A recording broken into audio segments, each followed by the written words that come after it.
Você não sente nenhum sabor em Jesus. Então seu vírus é pior que o Covid. Segunda parte. Comentário de Mari Persona.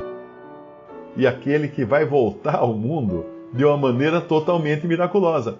É interessante que quando as pessoas tentam explicar a Bíblia, né? Eu estava falando outro dia sobre Jonas, e que algumas versões da Bíblia falam que é um grande peixe, outras falam que é uma baleia, mas aí vem os cientistas e falam, não pode ser baleia, porque não dá para passar um homem pela garganta da baleia, etc, etc.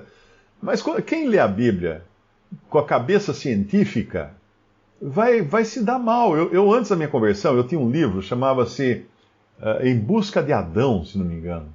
Acho que era Em Busca de Adão. Era um livro grosso, editora Melhoramentos, custou caro para burro. Era um livro capa dura, escrito em dourado e tal.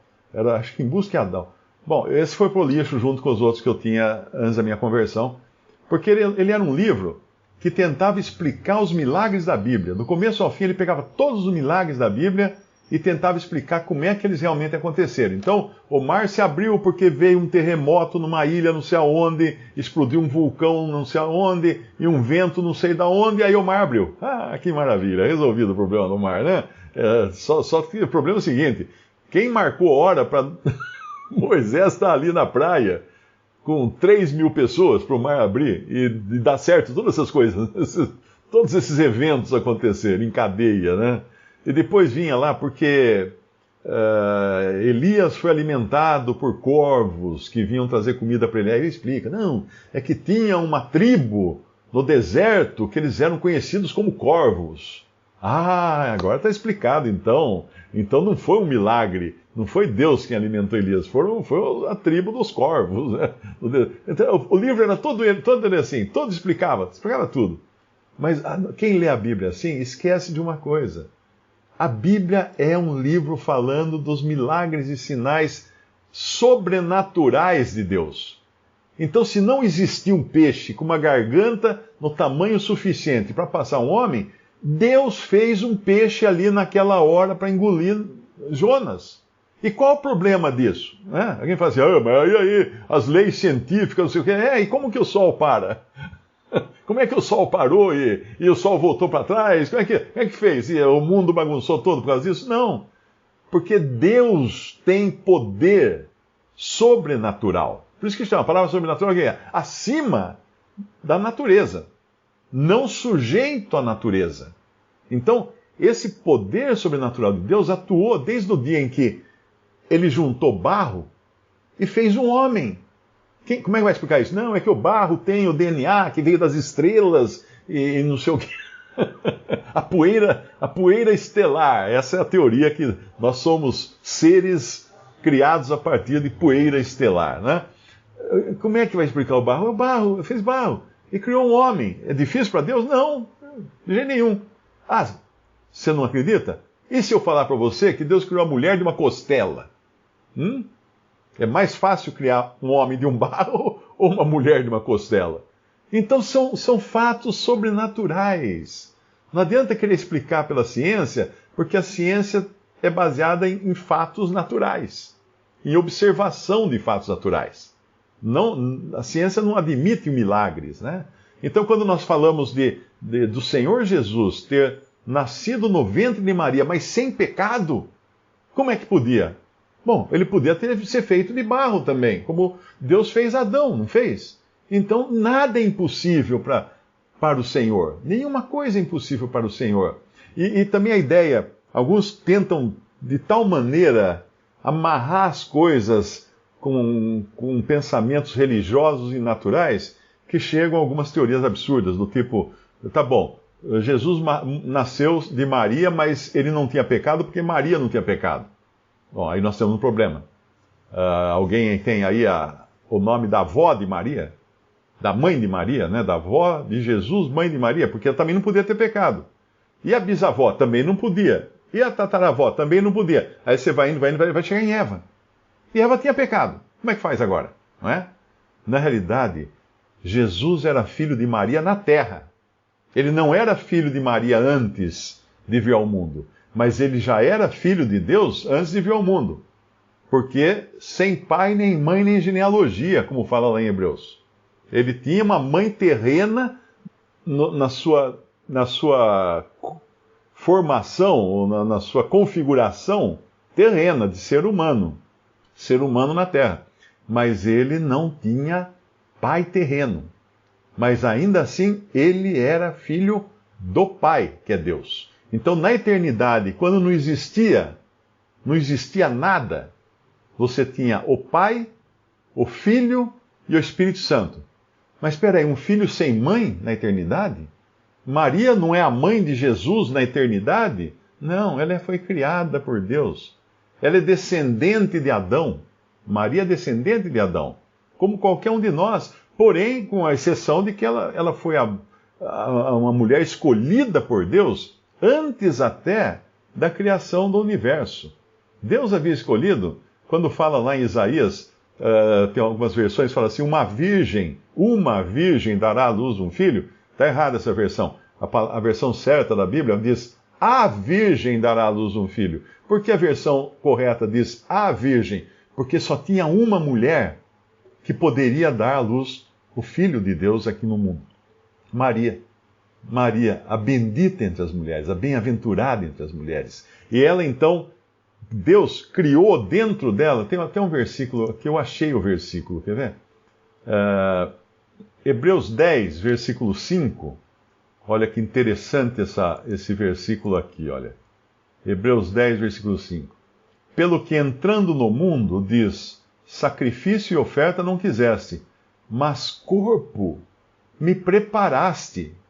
Ou seja, o Pai preparou o corpo de Jesus dentro de Maria. Ele não foi uma gestação. Não é que Maria, o ovário de Maria, o útero de Maria preparou um corpo. O Pai preparou um corpo dentro de Maria. Isso é misterioso isso daí. Isso é um milagre, isso é um mistério para qualquer um de nós. Mas tem um outro versículo que eu queria achar também. Está em, deixa eu ver aqui, Salmo 22, 9. Mas tu é o que me tiraste do ventre, o que me preservaste, estando ainda aos seios de minha mãe. Então ele estava dentro daquilo que eu falei, uma garrafa térmica, né? Dando um exemplo bem tosco, separado totalmente, preservado totalmente. Então não havia como ele pecar ali dentro do ventre de Maria. Salmo 139, versículo 13. Pois possuíste os meus rins, cobriste-me no ventre de minha mãe. Não, é alguma coisa do tipo, maravilhosamente entreteceste, não, maravilhosamente fui criado no ventre de minha mãe, alguma coisa assim. O sentido da frase é como aquele que fala que ele é santo, inocente, imaculado, separado dos pecadores. Isso está em Hebreus, não é? Eu acho que é em Hebreus capítulo 7, diz assim, que nos convinha a tal sumo sacerdote, santo, inocente, imaculado, separado dos pecadores, e feito mais sublime que os céus, etc. Separado dos pecadores. Então Deus tinha que criar alguém que não tivesse nada a ver com o ser humano que é fruto de pecado. Por isso que é um mistério, a vida de Jesus é um mistério. A humanidade dele é um mistério. Agora, se você considerar que ele veio ao mundo, ele já tinha um pai antes de vir ao mundo, eu tenho até uma lista de versículos que fala isso. Diz assim, pelo menos eu tinha, está aqui. Está aqui. Deus enviou o seu Filho ao mundo. Deus enviou o seu Filho ao mundo. João 3,17. Depois ele fala, saí do Pai, vim ao mundo, outra vez deixo o mundo e vou para o Pai. Ou seja, ele nunca deixou de ser filho de Deus eternamente. Ele não se tornou filho de Deus quando ele veio ao mundo. Ele não precisou de uma esposa, ou de uma mulher, vamos dizer assim, que fosse considerada esposa de Deus, como algumas doutrinas dizem, que Maria é a esposa de Deus, né? Maria é a esposa de Deus, porque daí, para ter Jesus, tem que ser esposa de Deus. Senão não seria um casamento normal, etc. e tal. Não, nada disso. Ele já era filho antes de vir ao mundo. Saí do Pai e vim ao mundo. Outra vez deixo o mundo e vou para o Pai.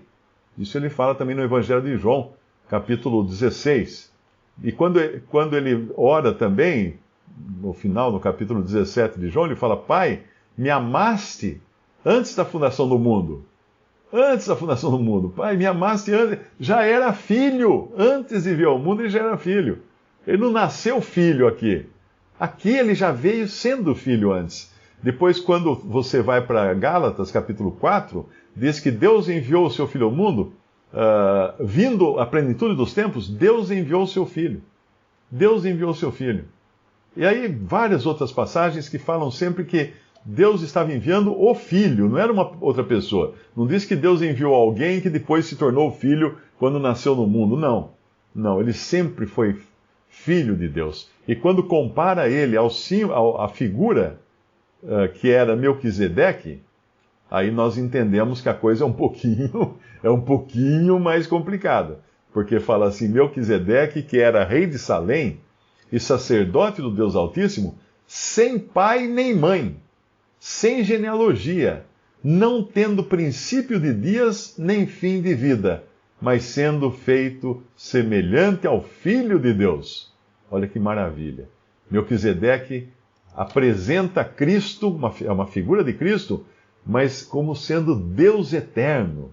Não tem começo, não tem fim, não tem pai, não tem mãe, não tem genealogia, mas vive eternamente. Como é que nós vamos entender um negócio desse? Não vai entender.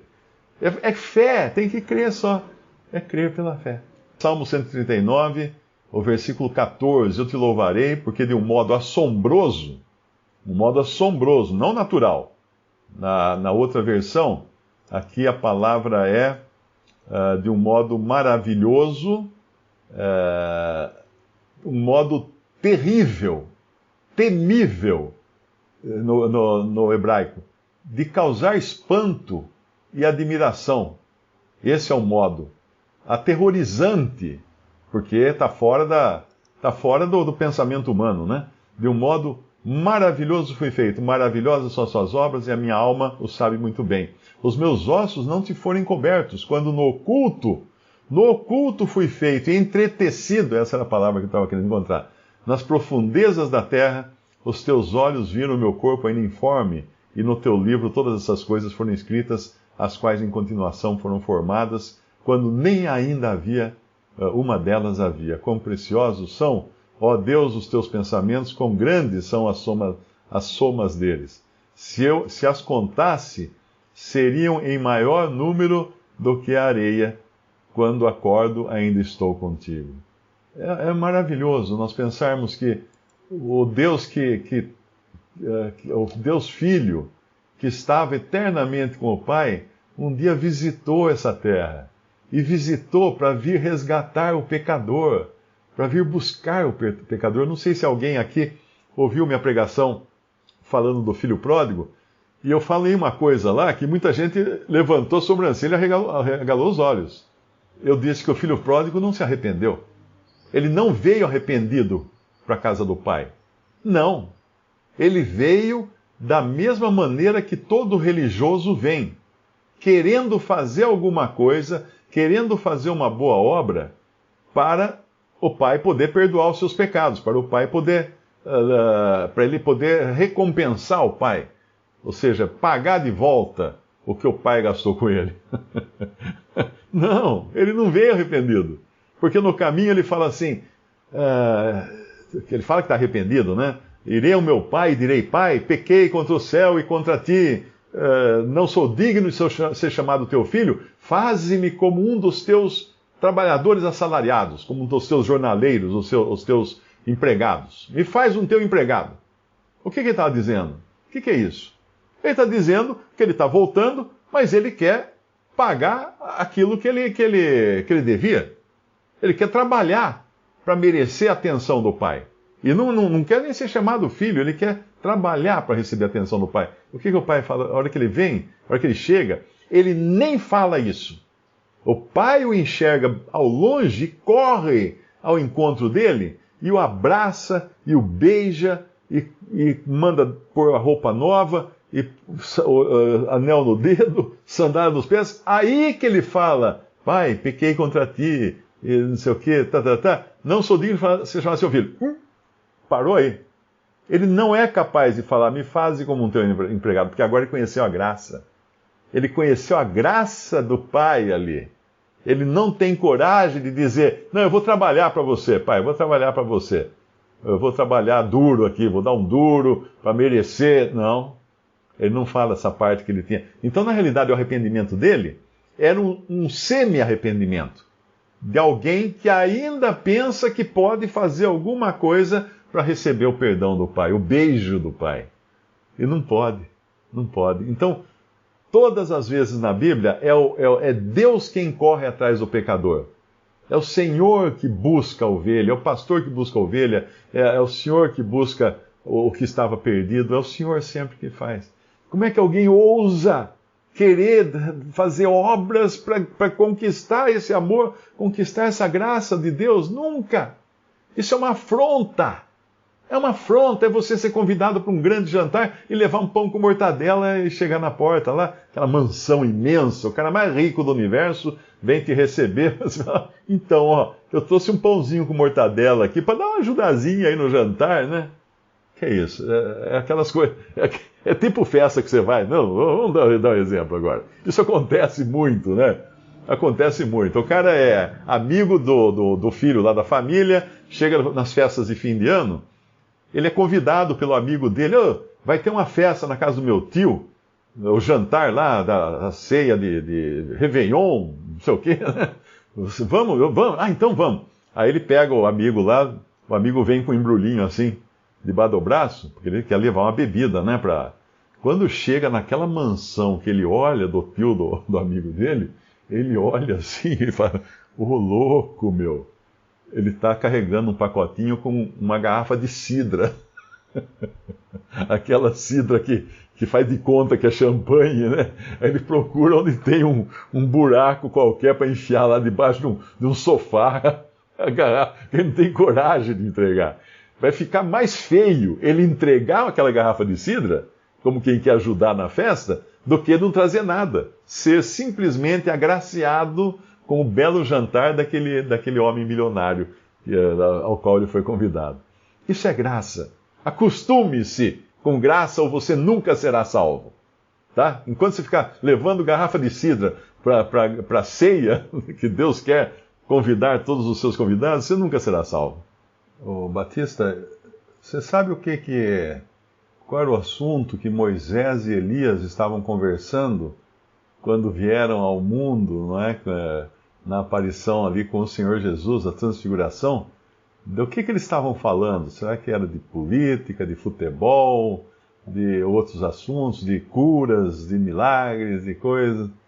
A resposta está em Lucas capítulo 9, versículo 30, que diz assim: e eis que estavam falando com ele, com Jesus, 2 homens, que eram Moisés e Elias, os quais apareceram com glória e falavam da sua morte, a qual havia de cumprir-se em Jerusalém. Então o assunto no céu, o assunto todo no céu, que enchia o céu e vazou para a terra com a vinda desses 2 santos ali para o Monte da Transfiguração, era Jesus e a sua morte que havia de se cumprir. E depois que ele morreu e ressuscitou, tem um outro assunto no céu agora. Tem um outro assunto no céu, que é o de Apocalipse 5. O que as pessoas estão fazendo lá no céu agora, nesse exato momento? Elas estão cantando. Elas estão cantando. No versículo 9, capítulo 5, versículo 9, e cantavam um novo cântico, dizendo: digno és de tomar o livro e de abrir os seus selos, porque foste morto, e com o teu sangue compraste para Deus homens de toda a tribo, e língua, e povo, e nação.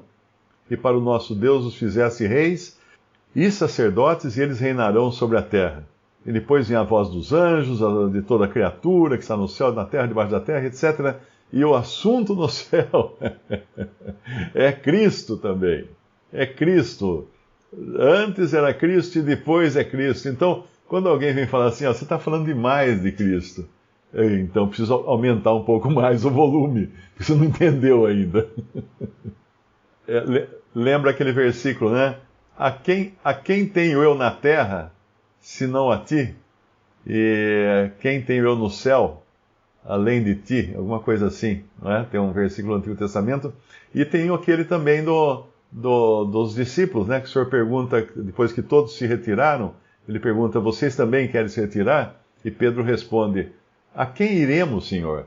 Tu tens as palavras de vida eterna. Aí, ó, estava lá, eles queriam ficar perto da fonte. Viu, Márcio? Tem uma história que é até engraçada. Teve um cara que estava tentando provar para o outro que o lugar que os hebreus atravessaram o mar não foi onde normalmente acha que foi, onde o mar abriu, que é um lugar mais para cima, mais perto da nascente, que é um lugar que é pantanoso e tem mais ou menos 10 centímetros de água só. Então por isso que eles conseguiram atravessar o Mar Vermelho naquele lugar, porque ele só tem 10 centímetros de água. Aí o crente que estava escutando a história falou assim, nossa, que maravilha, que milagre. Não, não é milagre nada, eles andaram em cima da 10 centímetros de água, não é milagre. Não, eu estou pensando que foi um milagre o exército egípcio inteiro se afogar em 10 centímetros de água.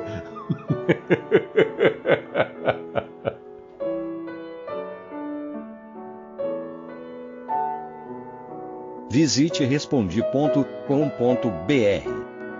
Visite também 3minutos.net.